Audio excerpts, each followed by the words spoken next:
नमस्कार दोस्तों, ये देखिए आज मैं आपको बताऊंगी कि कैसे इतने बड़े बड़े साइज़ के फूल खिलते हैं मेरे गुड़हल के प्लांट पे। और आप ये देखिए, दूर से दिखा देती हूँ कितना भरा हुआ है ये चारों तरफ से। इसमें कितने फूल खिले हैं आज, ये देखिए। काफ़ी कमेंट थे मेरे चैनल पे, मैंने वीडियो डाली हैं गुड़हल के प्लांट पे, उन पे बहुत सुंदर सुंदर फूल खिलते हैं रोज़। तो क्या डालती हूँ मैं, कैसे कैसे करती हूँ, मैं सारा शेयर करूँगी। और देखिए, शाम के समय जब प्लांट इस तरह मुरझा जाता है ना, तो फूल शाम को इस तरीके से हो जाते हैं। तो शाम को मैं इस तरीके से इनको निकाल लेती हूँ, क्योंकि ये फिर अगले दिन तो ये नीचे गिर ही जाएंगे। और इनको मैं सुखा के रखूँगी, बाद में इनका वीडियो शेयर करूँगी कैसे करती हूँ। इनको निकालना बहुत ज़रूरी है प्लांट पे से, नहीं तो जो हमारे फूल खिल रहे हैं ना, इतने इतने नहीं खिलेंगे अगर इनको प्लांट पे छोड़ देंगे हम। क्योंकि ये प्लांट पे लगे रहेंगे तो इनके ये एनर्जी लेता रहेगा बेकार। तो आप डेली शाम को जब भी पानी डालें तो इस तरीके का प्लांट हो जाए जैसे पत्ते मुरझा गए हैं बिल्कुल, तो तब डालें।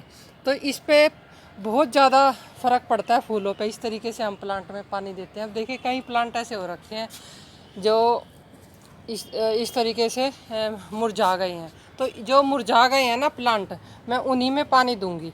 और ये अब शाम का समय है तो सुबह फिर मुझे गिरे मिलेंगे नीचे, तो इसलिए मैं शाम को निकाल लूँगी।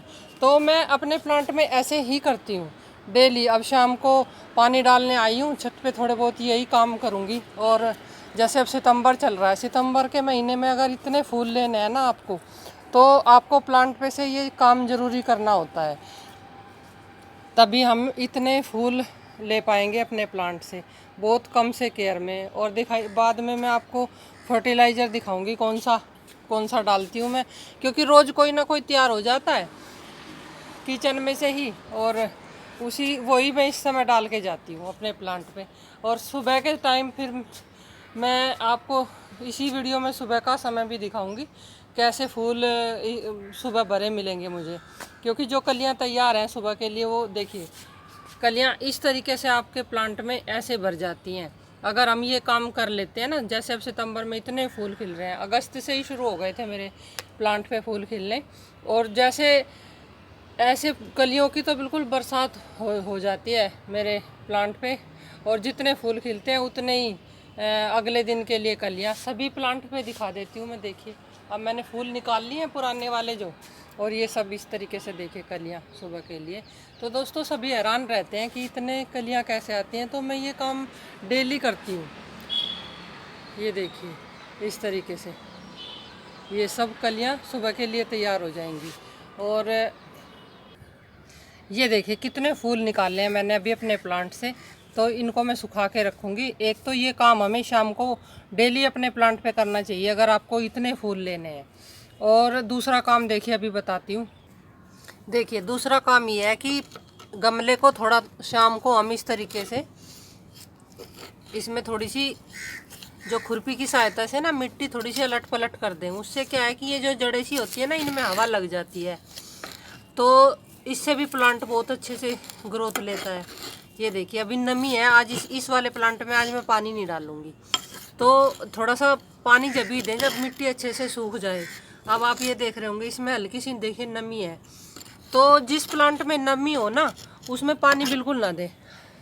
अब आप ये देखिए कलियां इसमें भी कितनी भरी हुई है। तो सुबह के लिए ये सब तैयार हो जाएंगी।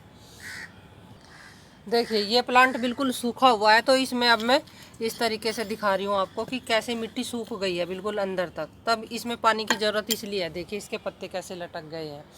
तो और साथ साथ ना, इसमें जो हमारे ये पीले पत्ते हैं ये भी सब निकालते रहें। उससे प्लांट जो है ना बिल्कुल स्वस्थ और तरोताज़ा नज़र आता रहेगा। तो इन चीज़ों का हमें बहुत ज़्यादा ध्यान रखना चाहिए, तभी हमारे प्लांट पे रोज़ इसी तरीके से फूल खिलेंगे। और कभी कुछ स्प्रे वगैरह भी कर सकते हैं नीम के पानी का बीच बीच में, क्योंकि गुड़हल है, इस पर रोग बहुत जल्दी लगता है। तो आपका प्लांट आपको सही भी दिख रहा है ना, तो नीम के पानी में नीम के पत्ते भिगो दें और उसका स्प्रे करते रहें आप अपने प्लांट पे। कभी हफ्ते में 15 दिन में एक बार तो ज़रूर ही कर दें। देखिए, जैसे ये प्लांट दिख रहा है आपको, बिल्कुल इसके पत्ते एकदम तरोताज़ा से नज़र आ रहे हैं। तो इससे पता लग जाता है कि हमें पानी की ज़रूरत नहीं है आज। तो अगर हम पानी देख के देंगे ना तो आपके प्लांट भी इसी तरीके से, देखिए अभी मैंने फूल निकाल लिए ना सूखे वाले सारे, तो अब कलियां कलियां नज़र आ रही हैं जो सुबह खिल जाएंगी। अब देखिए फर्टिलाइज़र दिखा देती हूँ कि ये मेरा डेली तैयार होता है। अब देखिए ये कल का है, कल मैंने सब्जी जो बनाई थी ना, तो ये तोरी के छिलके हैं, ये खीरे के छिलके हैं, तो ये कल पूरा दिन नीचे रखे रहे और कल शाम को मैं इनको ऊपर ले आई थी और आज शाम हो गई, अब आज तीसरी शाम हो गई। तो आज मैं इसको पानी को एक एक मग्गा बाल्टी में भर भर के ऐसे प्लांट पे डालूंगी, अपने जिस प्लांट में पानी की ज़रूरत है ना। तो ये एकदम इतना बढ़िया फर्टिलाइज़र का काम करता है ना, आपको अभी किसी भी फर्टिलाइज़र डालने की ज़रूरत नहीं। इसमें देखिए कुछ एलोवेरा भी पड़ा हुआ है, कुछ खीरे के जो छिलके थे वो थे। तो इस तरीके से ये सारा छिलका का जो फर्टिलाइज़र है वो तैयार हो जाएगा। और इसको बिल्कुल ऐसा ना दे कि आज आपने छिलके भिगोए आज ही दे दें, तो 1-2 दिन का गैप तो बिल्कुल रखें इनको देने के लिए। और देखिए एक बाल्टी में ये मैंने एलोवेरा आज निकाला था, एलोवेरा काट के इस तरीके से देखिए इसका पानी आप देख सकते हैं। तो ये सब ये आज ही मैंने डाले थे, तो ये तो मैं निकालूंगी, यूज कर लेते हैं एलोवेरा को, तो हम बालों वगैरह में लगा लेंगे। मेहंदी घोलनी हो एलोवेरा के पानी में बना के इसका गुद्दा निकाल के मिक्सी में पीस के पानी छान के, और जो छिलके विलके निकलेंगे ना सारे, ये 1-2 दिन पानी में पड़े रहने के बाद फिर मैं अपने प्लांट में पानी मिला के डालूंगी। अब पानी कितना मिलाऊंगी अब मैं आपको बता देती हूँ। ये देखिए ये एक मग्गा मैंने भर लिया। अब ये एक मग्गा, एक बड़ी इतनी बड़ी बाल्टी के एक बाल्टी इतना पानी और एक ये मग्गा मिला के आप सभी गमलों में दें, तो वही इतना बढ़िया फर्टिलाइज़र का काम करता है। आपको किसी भी तरह का कोई फर्टिलाइज़र डालने की ज़रूरत नहीं। पहले भी मैंने आपको बताया है और आज मैंने आपको ये दिखाया कि ये छिलके हैं, सब्जियों के छिलके, कोई भी सब्जी आपके घर में बनती हो उनके छिलके हैं। तो आप इस तरीके से आप इस समय में पानी दें, और पानी जब भी दें जब दोस्तों इस तरीके से जो मैंने प्लांट दिखाया ना जो सूख जाते हैं एकदम, तो ये एकदम बहुत बढ़िया असर काम करते हैं। तो ये सारा मेरा फर्टिलाइज़र का एरिया रखा है, एरिए में ये बाल्टी वाल्टी रखी हैं सब। मैं ऐसे 2-3 बाल्टी ऐसे रखती हूँ, जिसमें एक दिन इसमें डाल देती हूँ, दूसरे दिन इसमें डाल देती हूँ। तो देखिए शाम के समय का ये नज़ारा, और जो मैं अपने गार्डन में करती हूँ वो सब मैंने आपको बता दिया। और कल के लिए फिर सुबह के लिए देखिए फिर कितनी कलियाँ तैयार। और ये तुलसी जी हैं, इनकी मंजरी निकालूंगी मैं, गार्डन में बहुत काम होते हैं, तो शाम को ही मैं इस तरीके से काम करती हूँ अपने।